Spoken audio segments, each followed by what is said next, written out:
The massive Krillian warship hung in Earth's orbit like a predator stalking its prey. Commander Zareth stood on the bridge, his 4 arms clasped behind his scaled back. His species had conquered 17 star systems in the past century. Earth would be number 18. Begin transmission, Zareth commanded. His voice carried the authority of countless victories. Down on Earth, in the United Nations Emergency Command Center, General Marcus Chun watched the alien message play across the screens. The translation software had worked quickly. The message was simple and brutal. People of Earth, you have 72 hours to surrender unconditionally. Your military forces will stand down. Your governments will dissolve. You will become subjects of the Krillian Empire. Resistance will result in complete annihilation. General Chun turned to his international counterparts. The room held military leaders from every major nation. For the first time in human history, they were truly united. What are our options? Asked Colonel Natasha Volkov from Russia. Our nuclear arsenal won't penetrate their shields, replied Dr. Sarah Mitchell, head of Earth's hastily formed extraterrestrial defense initiative. Their technology is centuries ahead of ours. The Japanese representative, Admiral Takashi Yamamoto, leaned forward. Then, we must use what they don't expect. Human ingenuity. Human determination. Chen nodded slowly. They want our surrender in 72 hours. Let's use every second. Back on the Krillian ship, Zareth reviewed Earth's military capabilities with amusement. Primitive projectile weapons. Basic nuclear devices. No energy shields. No faster-than-light travel. This would be easier than crushing the peaceful Etherians of Sigma Draconis. Sir, his lieutenant interrupted. The humans are mobilizing their forces. Let them, Zareth laughed. It will make better sport. Begin preparing the subjugation protocols. I want slave processing centers ready the moment they surrender. On Earth, the clock was ticking. In underground bunkers and secret facilities, humanity's brightest minds worked desperately. They couldn't match Krillian technology, but they could study it. Every scan, every intercepted transmission, every piece of data was analyzed. Dr. Mitchell made the first breakthrough. Their shields operate on a frequency modulation we've never seen, but there's a pattern. If we can disrupt it for even a few seconds. That's all we need, Chen interrupted. How? We need to get close. Very close. Inside their shield perimeter. The room fell silent. Everyone understood what that meant. It would be a suicide mission. I'll lead the strike team, volunteered Captain Jake Morrison of the U.S. Space Force. He was young, barely 30, but his eyes held steel. You'll need volunteers, Chen said quietly. Morrison's jaw tightened. I'll have more than I can take. As the hours passed, Earth's response took shape. It wasn't surrender they were preparing. In factories and workshops, new weapons were hastily assembled. Not to match Krillian technology, but to exploit its weaknesses. The Krillians had made one critical error. They judged humanity by their technology alone. They didn't understand the human spirit. They didn't know what cornered humans were capable of. 48 hours remained. Zareth received reports of increased human military activity with satisfaction. Good. Let them prepare their pathetic resistance. It would make their inevitable surrender all the sweeter. Sir, we're detecting unusual energy signatures from multiple Earth locations, reported the sensor officer. Define unusual. They appear to be improvising, combining their primitive technologies in ways our databases haven't recorded. Zareth waved a dismissive hand. Desperate measures from a desperate species. Continue monitoring. On Earth, volunteers lined up by the thousands. When Morrison had asked for 50 people for the strike mission, over 10,000 applied within hours. Veterans, active military, scientists, engineers, even civilians. All united by one thought. Earth would not kneel. The selection process was brutal, but necessary. They needed the best, the brightest, the most determined, because they would only get one shot. Dr. Mitchell worked without sleep, refining the shield disruptor. It was crude by Krillian standards, cobbled together from salvage technology and human innovation. But it might work. It had to work. The device is ready, she announced to the assembled team. But someone will need to manually activate it inside their ship. The electromagnetic interference will prevent remote detonation. That's why we're here, Doc, Morrison said simply. We all knew this was one way. 24 hours remained. Zareth grew impatient. The humans hadn't sent any diplomatic communications. No pleas for mercy. No attempts at negotiation. Just military preparations that his officers assured him were futile. Perhaps they need encouragement, he mused. Target one of their cities. Something small. A demonstration. Which city, Commander? Zareth studied the Earth map. That one. Copenhagen. 5 million inhabitants. Enough to send a message, small enough to leave the rest for slavery. The weapons officer began charging the plasma cannons. In 60 seconds, Copenhagen would be ash. But humanity was ready. Hidden in orbit, disguised as space debris, Earth's secret weapon waited. Not a massive battleship or superweapon. Just a small, fast ship crammed with humanity's best and brightest. And one crude shield disruptor. Krillian weapons charging, shouted the Earth monitoring station.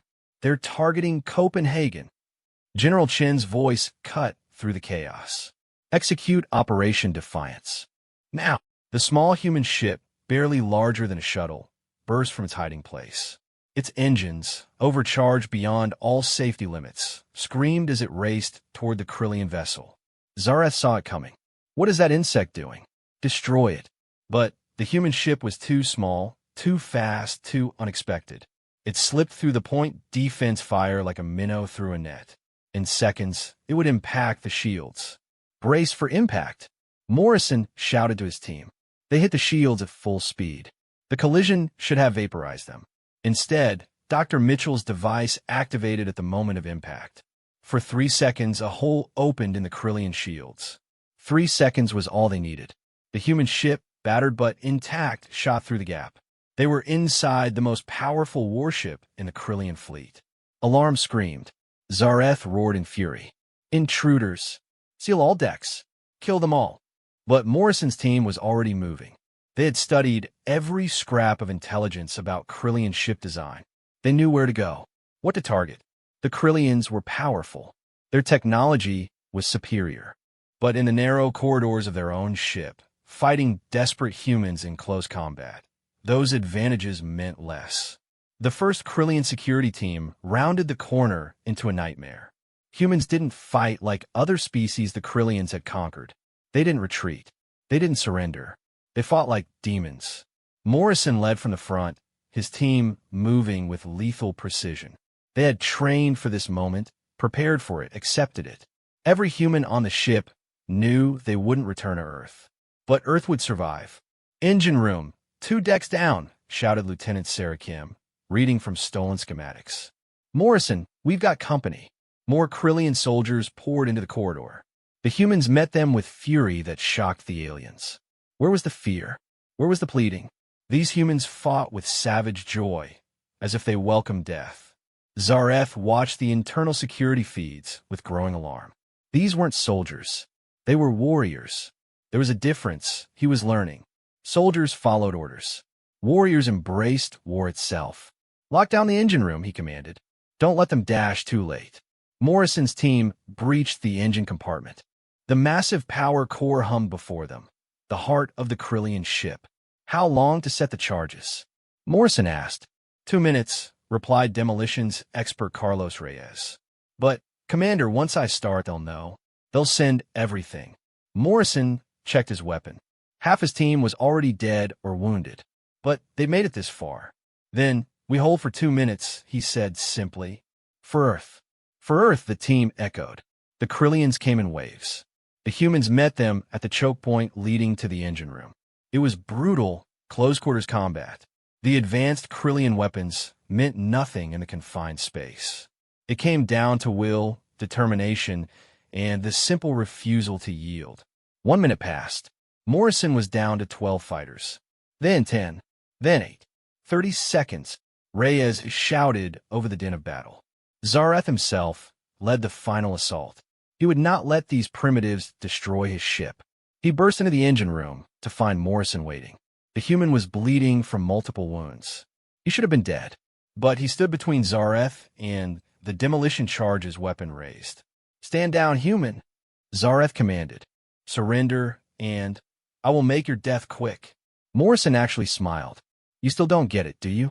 We don't surrender. We don't kneel. And we sure as hell don't plead for mercy. Van Dyke, Zareth charged. The fight was brief, but vicious. Zareth had 4 arms and centuries of combat experience. Morrison had determination and the knowledge that every second he bought was another second for the charges to arm. Charges set. Reyes screamed. 10 seconds to detonation. Zareth's eyes widened. He struck Morrison down and lunged for the charges. Too late. The human, with his last breath, grabbed Zareth's leg. Welcome to Earth, Morrison gasped. The explosion tore through the Krillian ship. The engine core, destabilized by crude human explosives, began a cascade failure. In space, such failures were catastrophic. General Chun watched from Earth as the mighty Krillian warship began to break apart. The sacrifice of Morrison's team had worked. But this was just the beginning. All units, prepare for Phase 2, Chun commanded. They thought we'd plead for mercy. They thought we'd kneel. They're about to learn why humanity has survived everything the universe threw at us. In space, escape pods ejected from the dying Krillian ship. Zareth was in one of them, wounded and furious. As his flagship died behind him, he realized his critical error. He had come to conquer sheep. Instead, he had awakened wolves. The destruction of the Krillian flagship sent shockwaves across Earth. In every city, on every screen, people watched the alien warship break apart in orbit. Humanity had drawn first blood, but everyone knew this was far from over. In his escape pod, Commander Zareth struggled with the primitive human medical supplies. His pride burned hotter than his wounds. How had this happened? The Krillians were conquerors of the stars. These humans were nothing but primitives who had barely left their own planet. His communication device crackled to life. The voice of Subcommander Thax filled the small pod. Commander, the reserve fleet awaits your orders. Shall we commence planetary bombardment? Zareth paused. The smart move would be to glass the planet from orbit. But that would mean admitting defeat. It would mean acknowledging that these humans were too dangerous to subjugate. His reputation, his legacy, would be forever tarnished. Negative, he growled. Prepare for ground invasion. I want these humans to suffer before they die. Ready to slave collars. We take Earth piece by piece. On Earth, General Chun received the intelligence with grim satisfaction. The Krillians were making the mistake he'd hoped for. They were coming down to fight on humanity's terms. Alert all resistance cells, Chun commanded. The Krillians want a ground war. Let's show them what 8 billion angry humans can do. Dr. Mitchell approached with a datapad. General, we've analyzed the debris from their flagship. Their technology isn't invulnerable. It's advanced, but it follows rules. Physics is physics, even for aliens. What are you saying? I'm saying we can fight back. Not with their weapons, but with ours. Modified. Improved. Made unpredictable.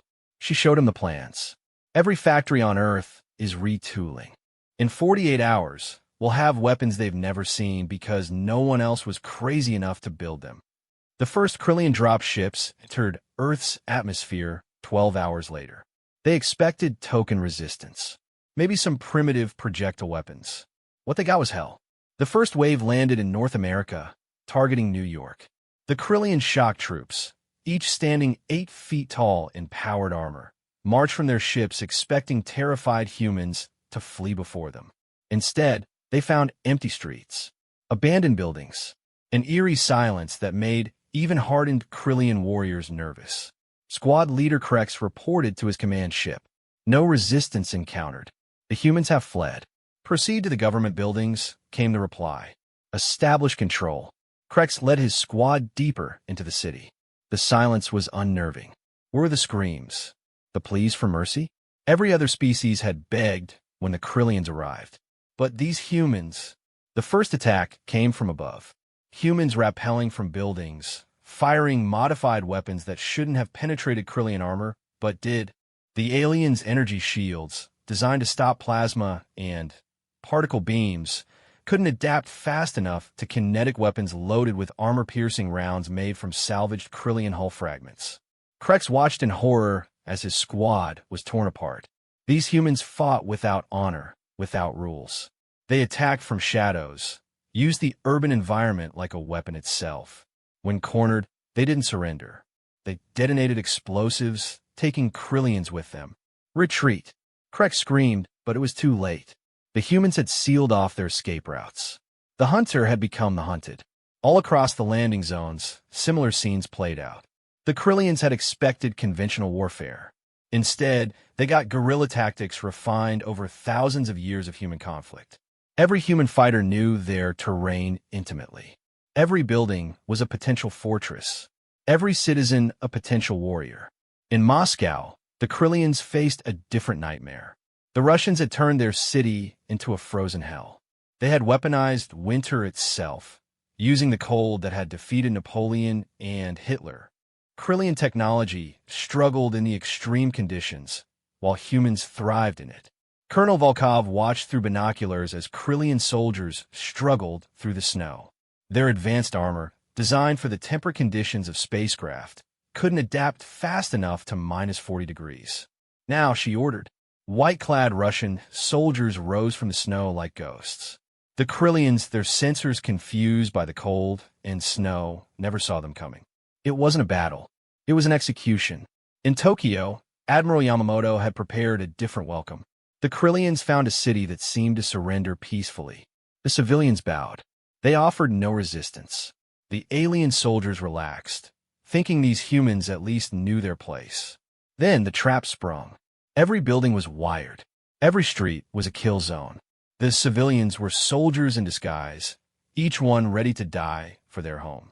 The Krillians learned that human politeness could mask the deadliest intentions. But it was in the Middle East where the Krillians faced their greatest shock.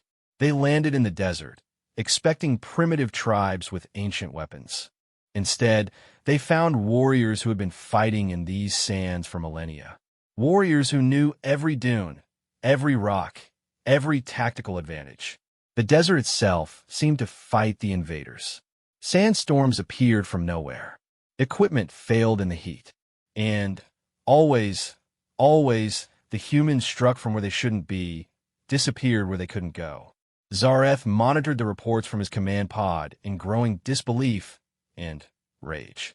His forces were being slaughtered, not overwhelmed by superior technology or numbers, but picked apart by primitive humans using tactics no civilized species would employ. Subcommander Thax reported, his voice shaking. We've lost 40% of our ground forces. The humans, they don't fight like any enemy in our databases. Explain. They're unpredictable, chaotic. One group uses stealth, another charges directly. Some pretend to surrender then attack. Others fight to the death for no strategic value. There's no pattern, no honor, no rules. Zareth slammed his fist on the console. Then, we abandon rules as well. Release the terror drones. Let them taste fear. The terror drones were the Krillian Empire's most feared weapon. Mechanical horrors designed to break enemy morale. They hunted using fear pheromones, growing stronger as their prey became more terrified. No species had ever stood against them. But humans are different. The first terror drones deployed in London. The mechanical monstrosities stalked through the fog, their sensors seeking the chemical signatures of fear. They found something unprecedented. The humans were afraid. But they didn't run. They didn't cower. They used their fear as fuel. Ugly bastards, aren't they? Private James Cooper commented to his squad as a terror drone rounded the corner. Its blade arms gleamed in the dim light. Its optical sensors glowed red. Seen worse in my nightmares, replied Sergeant Emma Williams. Light it up. The humans opened fire with everything they had. The terror drone shields held initially, but the humans kept coming. When bullets failed, they used explosives. When explosives failed, they used improvised weapons. When those failed, they used their bare hands. The terror drone's programming couldn't process this. Fear was supposed to make prey weak. But these humans seemed to grow stronger, more determined, more dangerous. All across Earth, the pattern repeated. Humanity faced its fear and chose to fight anyway. Children threw stones at Krillian warriors. Elderly people set traps. Scientists turned laboratories into weapon factories. Artists painted propaganda that united humanity like never before. Dr. Mitchell's promised weapons began reaching the front lines. Railguns that fired projectiles at speeds that overwhelmed Krillian shields. EMP devices that scrambled their technology. Chemical weapons derived from Earth's deadliest creatures. Biological agents that targeted Krillian physiology. The Krillians had expected Earth to fight with honor, with rules of engagement, with some semblance of galactic civilization. Instead, they faced a species that had spent its entire evolution competing against itself, refining the art of war to a terrible perfection. In Australia, the Krillians learned why humans called it the land where everything wanted to kill you. The Australians hadn't just weaponized their military. They'd weaponized their wildlife. Krillian patrols found themselves facing genetically modified creatures that seemed spawned from nightmares. Did they just release enhanced crocodiles into our supply lines? A Krillian officer asked in disbelief. Confirmed, came the terrified reply. Also reports of spider swarms and something they call drop bears that appear to be carnivorous and highly aggressive. Captain Lisa Chun, no relation to the general, led one of the most successful resistance cells in Southeast Asia. Her team had perfected the art of psychological warfare. They didn't just kill Krillians. They broke them mentally first. They would capture Krillian soldiers and release them days later, unharmed but changed. The soldiers couldn't explain what the humans had done, only that they couldn't sleep, couldn't eat, jumped at shadows. The humans had somehow turned their own minds against them. Fear is a weapon, Chen explained to her team, and we've had longer to master it than they have. The Krillian invasion force, which had conquered 17 star systems, found itself losing to a species that hadn't even achieved faster-than-light travel. But humanity had something more dangerous than advanced technology. It had diversity of thought, creativity born from chaos, and the absolute refusal to accept defeat. Subcommander Thax approached Zareth with the latest casualties report. His 4 hands trembled as he delivered the news. Commander, we've lost 60% of our ground forces. The humans have somehow united their entire species against us. Every military doctrine we have is useless. They fight without pattern, without predictability. Our AI combat systems can't model their behavior because there is no model. Zareth studied the global tactical display. Red markers showing Krillian losses covered every continent. Blue markers showing human forces seemed to multiply by the hour. How is this possible? They're primitives, he roared. They don't even have unified planetary government. Perhaps, Thax said carefully, that's why they're winning. They don't think alike. Each group fights differently. While we try to adapt to one tactic, they employ 12 others. Our centralized command structure is a weakness against their chaos. The truth was bitter. The Krillian Empire had built its military on order, discipline, and predictable doctrines that had worked against every other species. But humans were chaos incarnate. They turned their greatest weakness, their inability to unite peacefully, into their greatest strength in war. Begin withdrawal of ground forces, Zareth ordered, each word tasting like poison. Prepare for orbital bombardment. If we cannot take this world, we will destroy it. But even as he gave the order, new alerts filled his screens. Human ships, crude and primitive, were launching from hidden sites across the planet. They weren't warships in any traditional sense. They were flying bombs, each one piloted by volunteers who knew they wouldn't return. The first kamikaze ship hit a Krillian cruiser. The explosion was spectacular, primitive human nuclear weapons combined with stolen Krillian technology. The cruiser shields held, but barely. Then came the second ship, and the third, and the 100th. Humanity had learned from Morrison's sacrifice.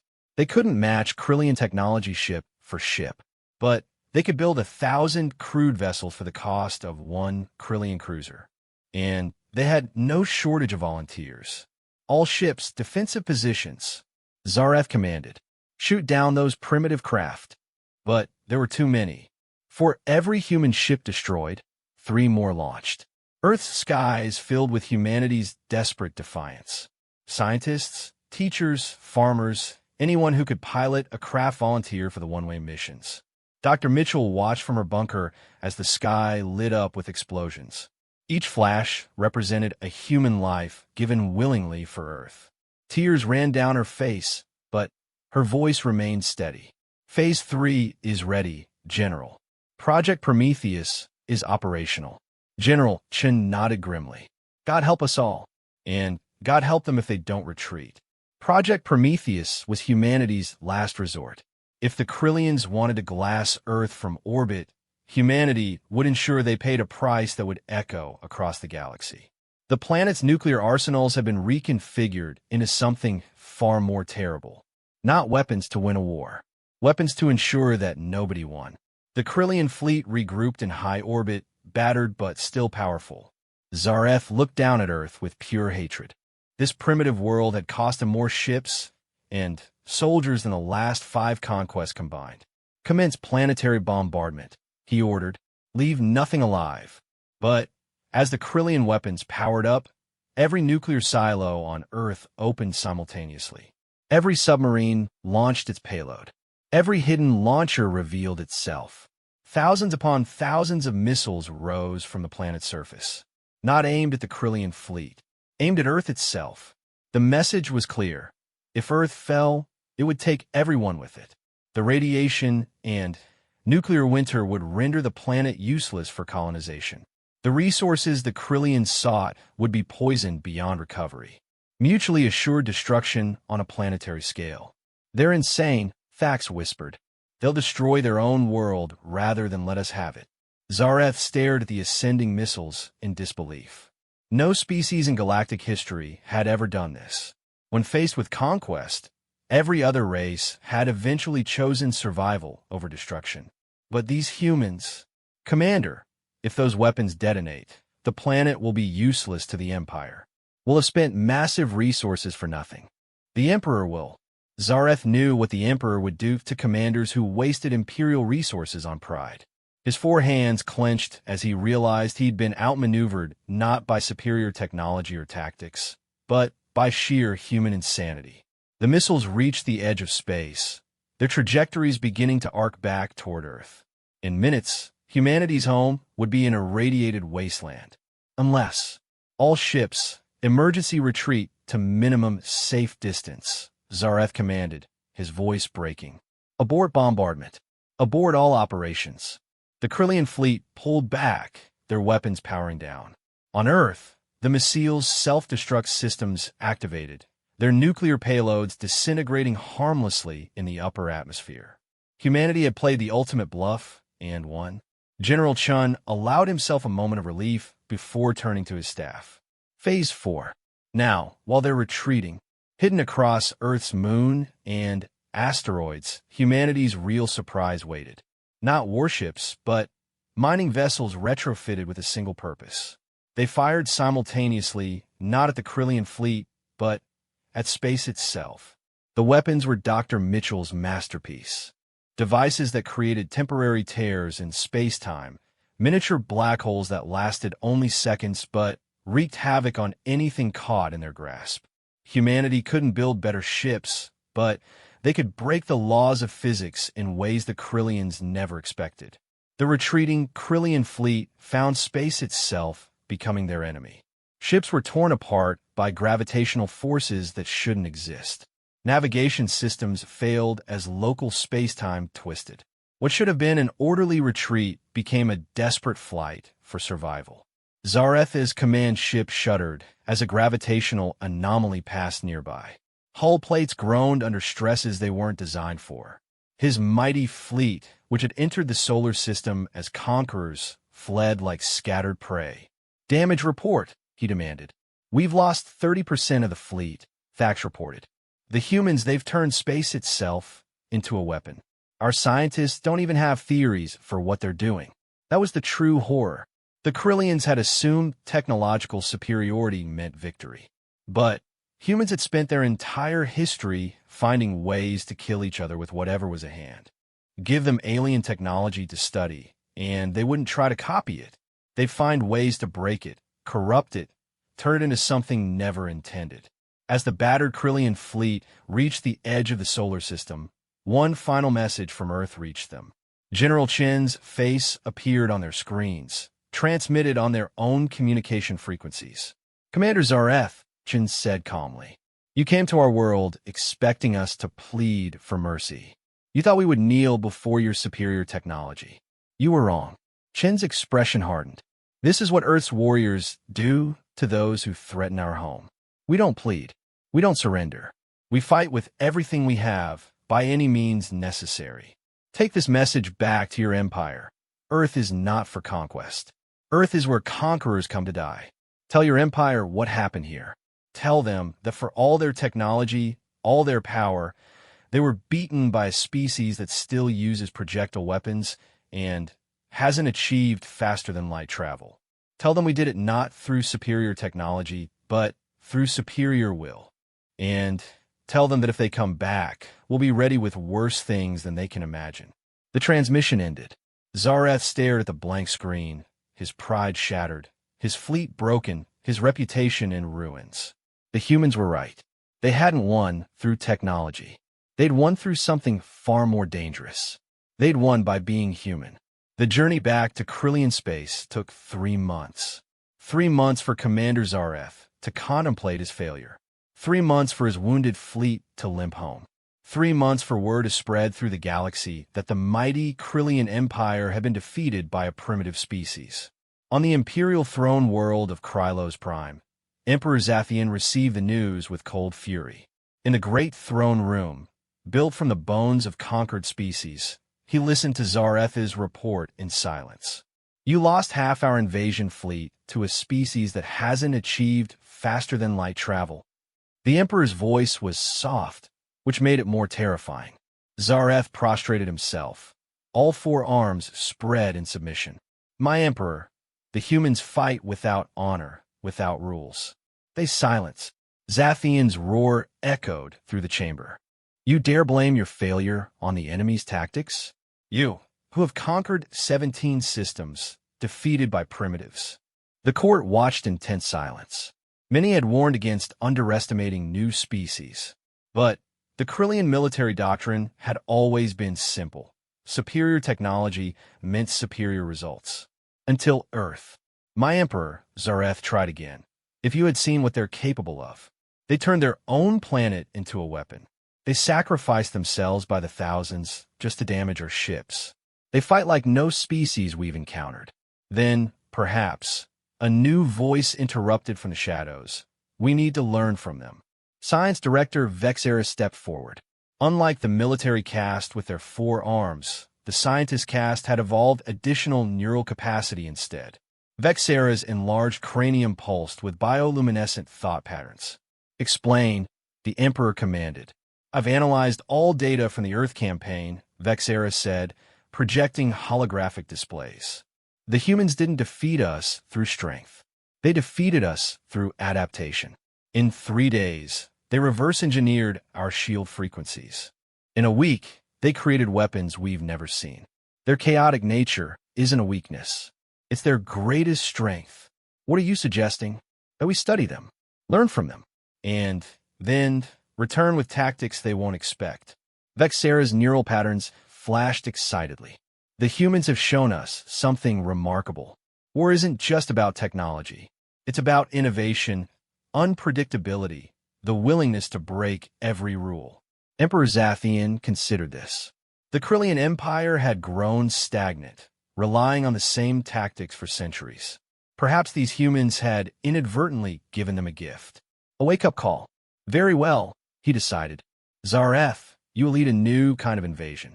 Not with overwhelming force, but with human tactics. Learn to be unpredictable. Learn to be chaotic. Learn to be human." On Earth, the celebration was short-lived. General Chun stood before the United Earth Defense Council, his expression grim despite their victory. "They'll be back," he stated simply. "We bloodied their nose, but we didn't knock them out. Next time, they'll come prepared for our tactics. Then, we'll be ready with new ones," Dr. Mitchell replied. She looked exhausted, but determined. The technology we captured from their ships has jump-started our development by centuries. We're already working on energy shields, faster-than-light communication, even theoretical FTL drives. How long until we can build our own fleet? Asked President Martinez of the newly formed United Earth government. The alien invasion had done what thousands of years of human history couldn't: united humanity under one banner. Give us 5 years, Mitchell said. Maybe 3 if we push hard. We may not have 3 years, Chen warned. Which is why I'm proposing Project Exodus. The room fell silent. Everyone knew what Exodus meant: spreading humanity beyond Earth, ensuring that even if the homeworld fell, the species would survive. The colony ships are already under construction, Chen continued. Hidden launches to Mars, the asteroid belt, even generation ships to nearby star systems. We're also implementing Project Pandora. Which is? President Martinez asked. Chen's smile was cold. If they want to learn human warfare, we'll teach them. Sleeper cells throughout the galaxy. Humans volunteering to be captured, to be taken as slaves, only to spread through their empire like a virus. They think we're dangerous on our own world? Wait until we're inside theirs. 6 months passed. Earth transformed into a fortress world. Every citizen trained in combat. Every city became a hardened strongpoint. Orbital defense platforms, built with salvaged Krillian technology, ringed the planet. Humanity had tasted war with the stars and found itself capable. But the expected second invasion didn't come. Instead, lone Krillian ships began appearing at the edge of the solar system. Not warships, but scouts. Observers. Learning. They're studying us, reported Captain Susan Park from the orbital monitoring station. Analyzing our patrol patterns, our response times, our new defenses. Let them, Chen replied. We're studying them too. The game of cat and mouse continued for months. Krillian scouts would probe Earth's defenses, testing responses. Human ships would chase them off, sometimes catching them, sometimes not. Both sides learned from every encounter. Then came a surprise. A Krillian diplomatic vessel requested permission to approach Earth. Not leading an invasion fleet, but alone, unarmed. The Earth Defense Council debated fiercely. It could be a trap. It could be a genuine overture. In the end, curiosity won. The ship was allowed to enter orbit under heavy guard. The being that transported down wasn't what they expected. Not a warrior like Zareth, but a member of the scientist caste. Vexera himself stood before the human leadership, his enlarged head requiring a special support frame in Earth's gravity. I am Science Director Vexera of the Krillian Empire, he announced. I come with a proposition that may surprise you. Speak, President Martinez said curtly. Your species has achieved something unprecedented. You've defeated a technologically superior force through innovation and determination. In our entire history of conquest, we've never encountered anything like humanity. Vexera's bioluminescent patterns showed what might have been admiration. Il propose un exchange. What kind of exchange? Chen asked suspiciously. Knowledge for knowledge. We'll share our technology if you share your creativity, your unpredictability, your ability to turn weakness into strength. Vexera projected star maps. There are threats in the galaxy far greater than the Krillian Empire. Ancient machines that consume entire systems. Hive minds that strip worlds bare. We've held them back through superior technology, but that advantage shrinks every decade. And you think humanity can help? Mitchell asked. I think humanity might be the chaos the galaxy needs to survive what's coming, Vexera admitted. Your species thinks differently. You see possibilities we don't. In 3 days, you did things with our technology our scientists said were impossible. The council exchanged glances. This wasn't what they'd expected. You invaded our world, President Martinez said. Tried to enslave us. Why should we trust you? Because, Vexera said simply, the next species to find Earth might not be satisfied with just enslaving you. The Devourers consume entire biospheres. The silence eliminates all organic life. The machine consciousness converts living beings into processing nodes. The Krillian Empire seeks subjects. These others seek extinction. General Chen leaned forward. You're scared. The big bad empire is frightened of something. Yes, Vexera admitted without shame. We're terrified. Our ordered, predictable tactics work against similar civilizations. But against true chaos, against existential threats, we're failing. We need what you have. That human spark of insanity that makes you fight when you should flee, attack when you should defend, sacrifice everything on a bluff. And if we refuse, Chen asked, then we'll continue as enemies. You'll develop your technology alone, perhaps fast enough to face what's coming, perhaps not. We'll eventually overcome our defeat and return, having learned from our mistakes. Both our species will be weaker for the conflict. Dr. Mitchell spoke up. What exactly are you proposing? Baksaras Patrons Brigtanat. A military exchange program.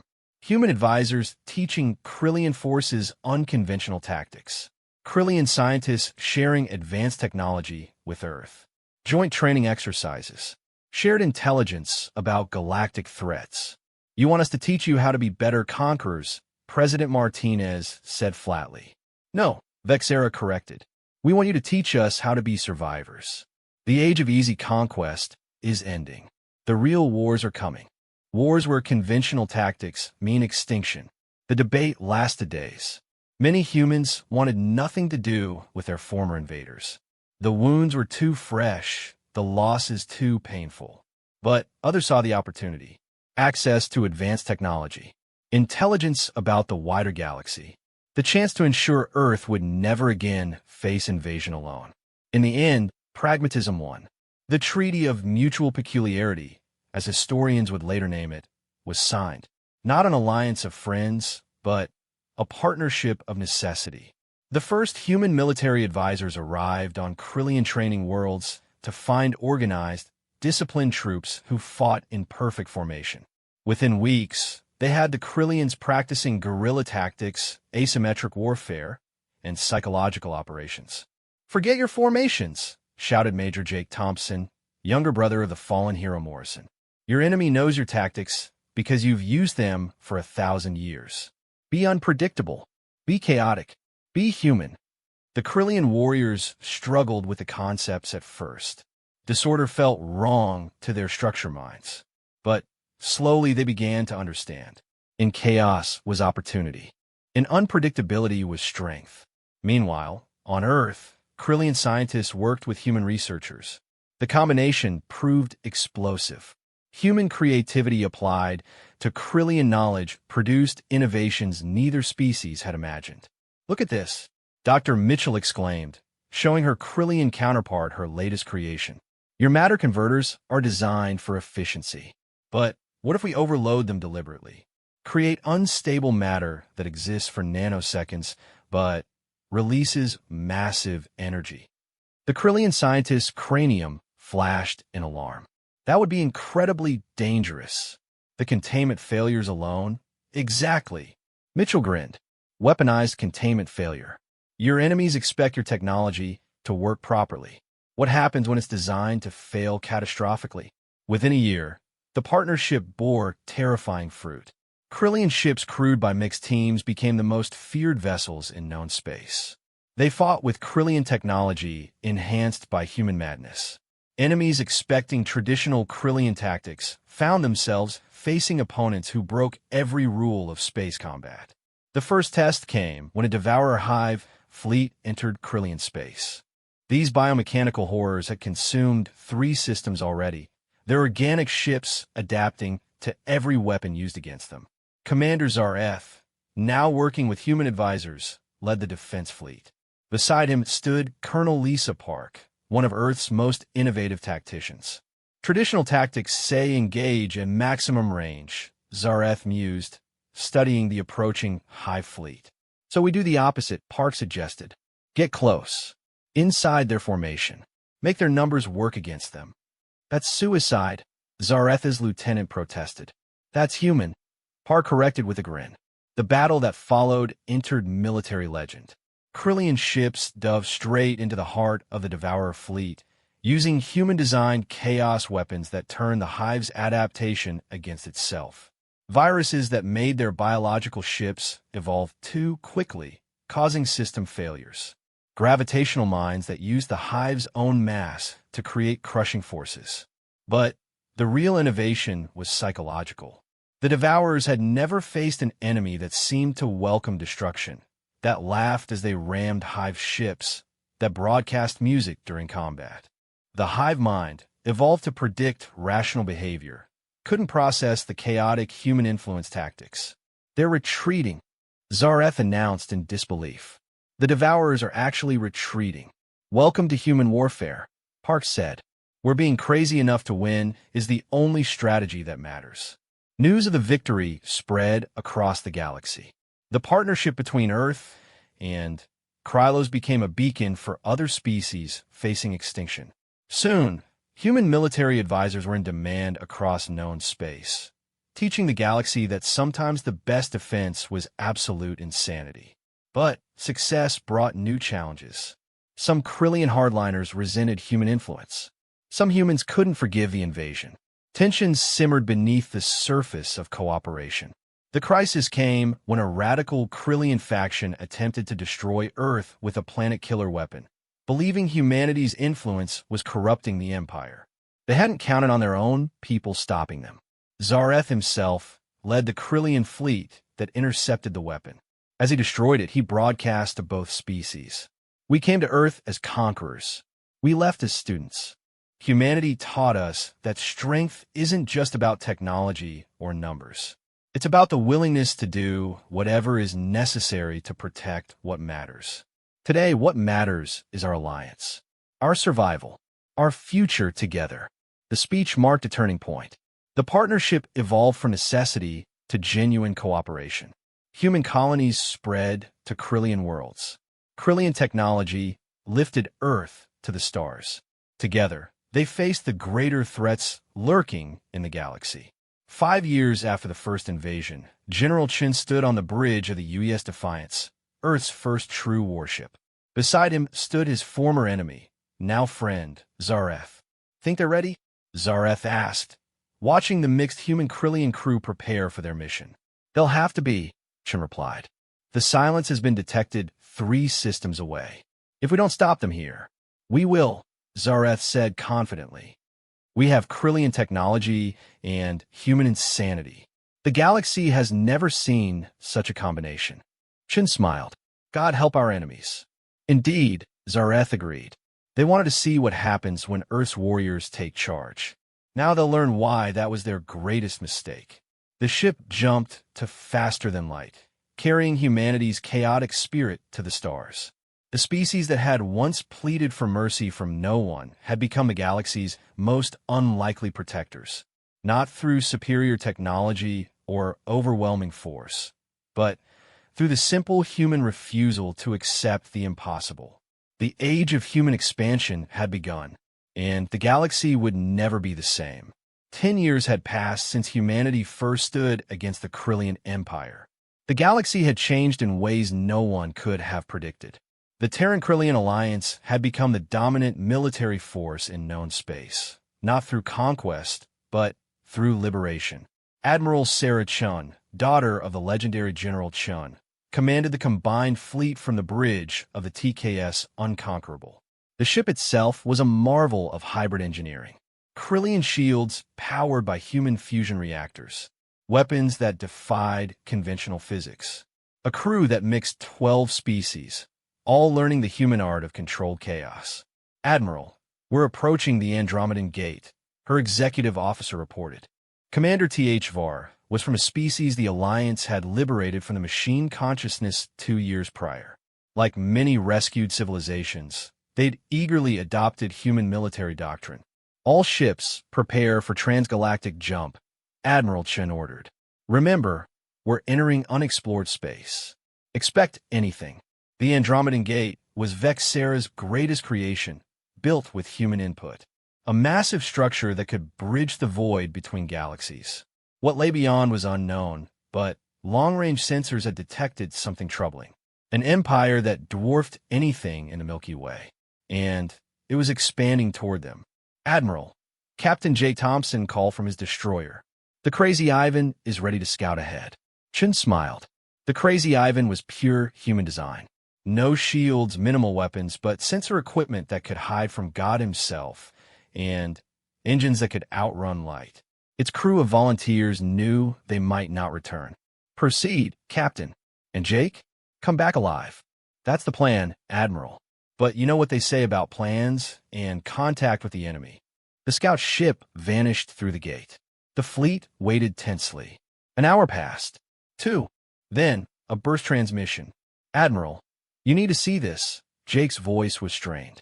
They're harvesting entire star systems, stripping them down to subatomic particles. Fleet size is immeasurable. Technology is beyond anything we've faced. But here's the weird part. Their tactics are completely predictable. Mechanical, like they're following a script written millions of years ago. Admiral Chun felt a chill. An enemy with overwhelming technology but predictable tactics. It was the Krillian situation in reverse, which meant all ships, battle stations, deploy chaos protocols. If they think like machines, we'll show them what organic insanity can do. The first Andromedan scouts emerged from the gate 12 hours later. Massive crystalline ships that dwarfed even Krillian dreadnoughts.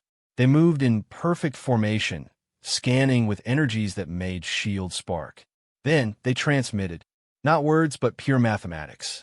Equations that described surrender, subjugation, and processing into their collective consciousness. They're not even trying to communicate, Vexera observed from the science station.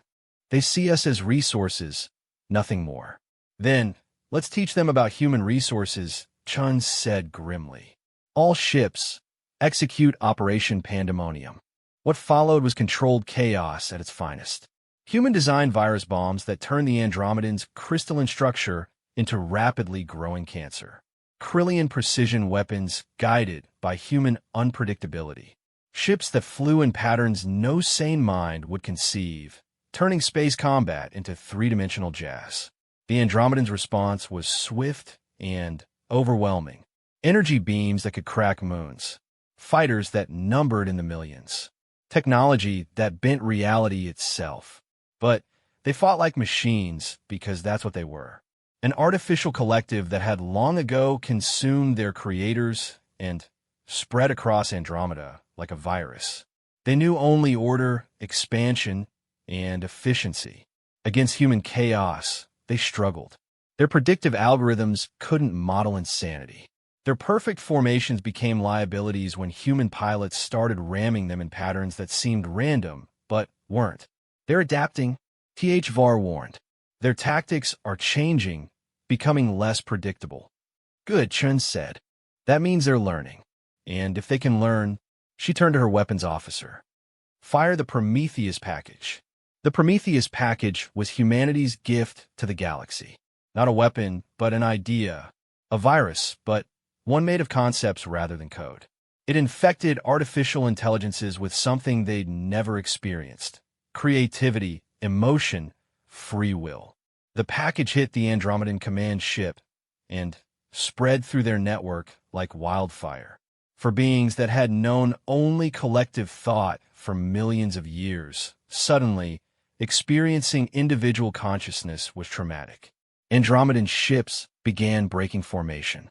Some fled, some attacked their own, some simply stopped, their newly awakened minds trying to process existence beyond mere function. My God, whispered someone on the bridge. We just gave them souls. The battle became a rescue mission. Andromedan units, suddenly aware of their enslaved state, began defecting. Others, unable to handle consciousness, self-destructed. The perfect war machine became a chaotic mess of individual choices. But the victory came at cost. The Andromedan collective's death throws open gates throughout their galaxy. Refugees flooded through. Species that had been processed into resources centuries ago, somehow preserved in the collective's vast memory banks, were reconstituted and freed. The Milky Way was suddenly flooded with billions of beings from another galaxy, all traumatized, all needing homes, all bringing technologies and ideas never before imagined. We're going to need a bigger alliance, Chun muttered. The next years were chaos of a different sort. The galactic integration period, historians called it. Humans, already experienced at turning enemies into allies, led the effort. Krillians provided organization.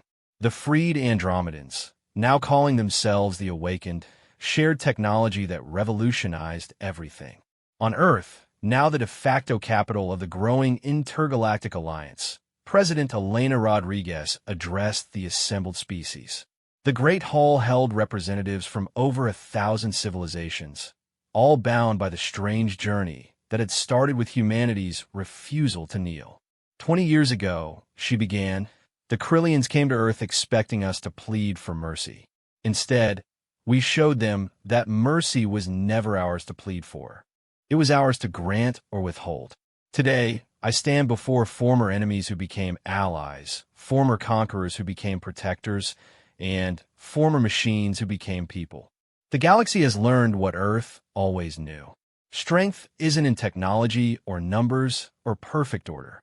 It's in the chaos of free thought, the unpredictability of choice, the beautiful madness of refusing to accept defeat even when logic says you should.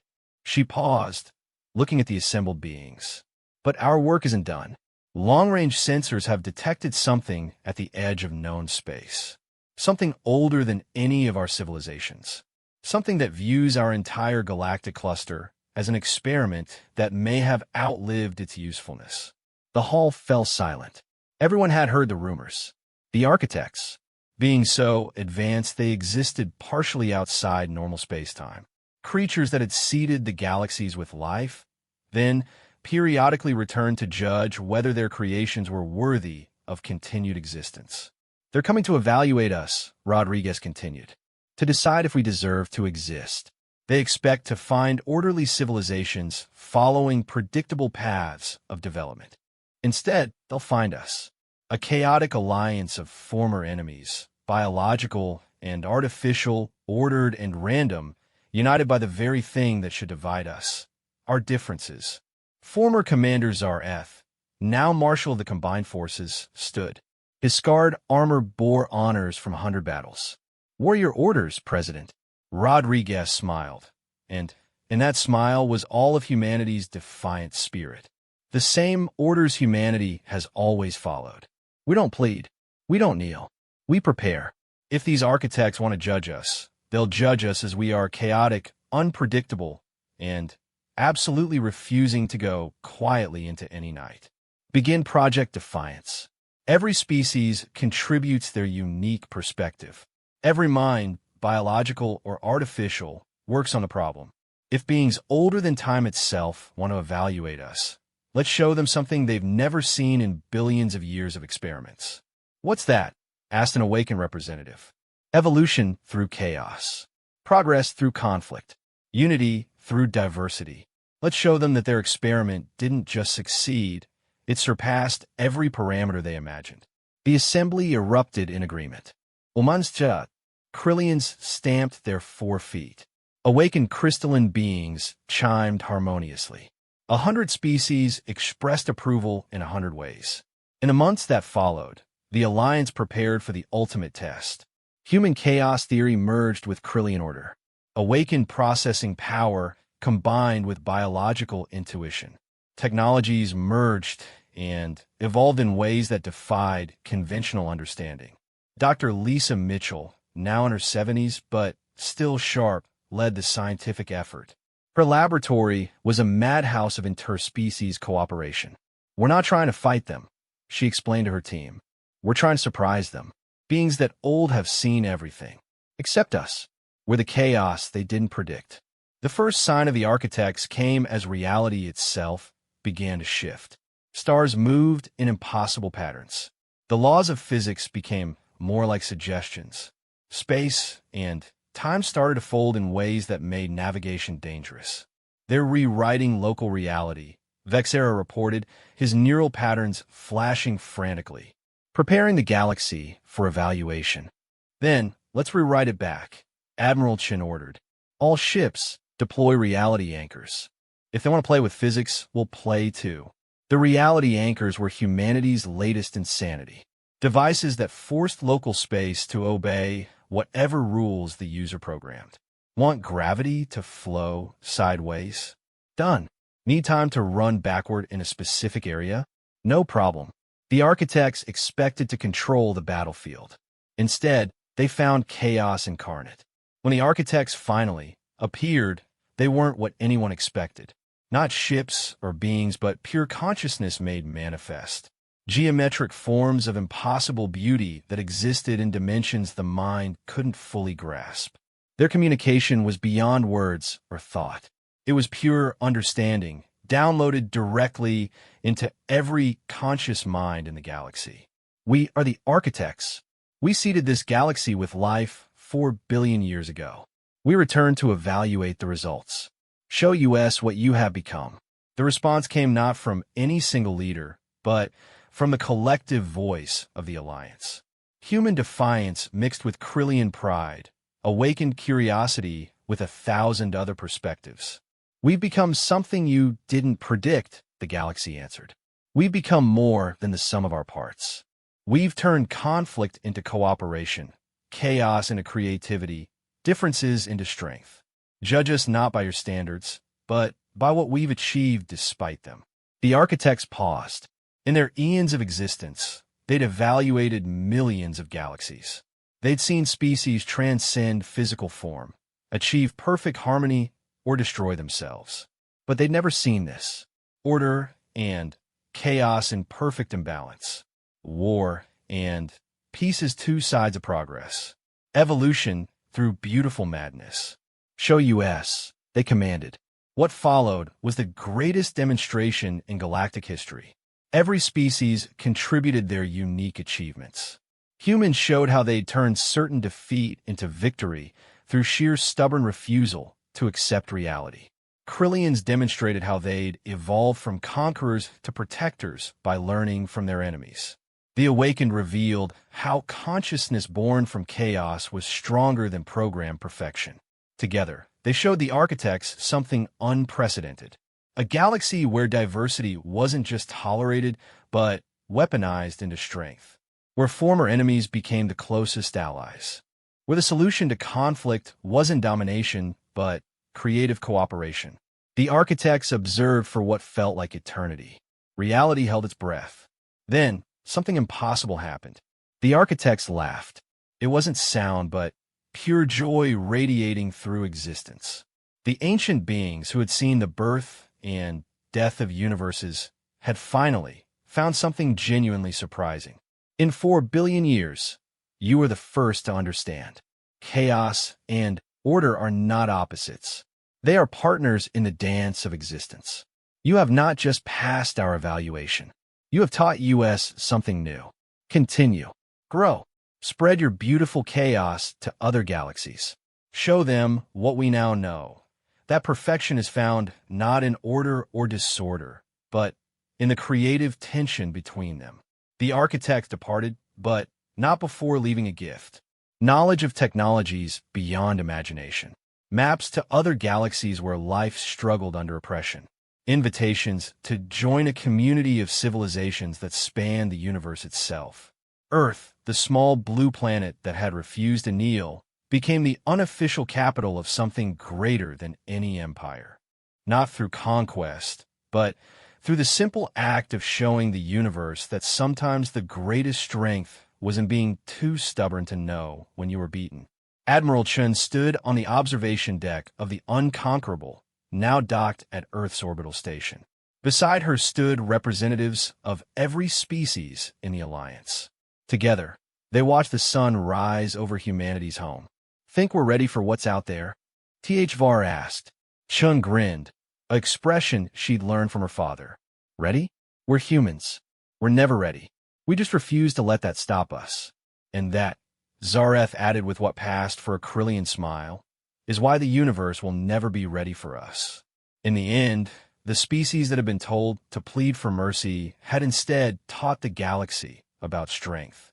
Not the strength of weapons or numbers, but the strength of spirit that refused to break, the creativity that turned weakness into advantage, and the beautiful chaos that made existence worthwhile.